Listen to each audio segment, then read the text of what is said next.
Hello, ഇന്നലെ അർജുൻ്റെ birthday ആയിരുന്നു. അർജുന് വാങ്ങിക്കൊടുത്ത പാൻറ്റിൻ്റെ ലെങ്ത്ത് സെറ്റാക്കി കൊടുക്കുമായിരുന്നു ഞാൻ.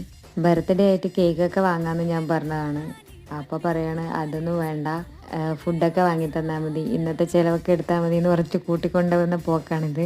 പെരുമ്പാ പാലത്തിൻ്റെ അടുത്ത് പുഴയോരം തട്ടുകടയിൽ വ്യാഴാഴ്ച നെയ്ച്ചോറും ചിക്കനൊക്കെ ഉണ്ട് എന്ന് പറഞ്ഞിട്ടാണ് പോയത്. പക്ഷേ അവിടെ നെയ്ച്ചോറ് തീർന്നു പോയി. അതുകൊണ്ട് നമ്മൾ ചോറും മീൻ പൊരിച്ചതൊക്കെ കൂട്ടി അഡ്ജസ്റ്റ് ചെയ്തു. നല്ലതായിരുന്നു.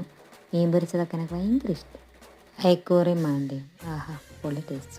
എന്തായാലും ലീവ് എടുത്തല്ലേ, അപ്പോൾ അവന് മീശ സെറ്റാക്കാൻ പോയി, എനിക്ക് ത്രെഡ് ചെയ്യാൻ പോയി, അതിനുശേഷം ബാങ്കിൽ പോയി. പിന്നീട് നമ്മൾ കണ്ടോന്താറ് എൻ്റെ ഇളയമ്മേൻ്റെ വീട്ടിൽ പോയി. എൻ്റെ കസിൻ്റെ കുഞ്ഞിൻ്റെ ബർത്ത്ഡേ സെയിം ഡേറ്റിലാണ്. അപ്പോൾ അവിടെ പോയി കേക്കൊക്കെ കട്ട് ചെയ്ത് നെയ്ച്ചോറും ചിക്കനൊക്കെ തിന്നു. ആ ഉച്ചക്ക് കഴിക്കാത്തത് ആ സങ്കടങ്ങൾ മാറിക്കിട്ടി.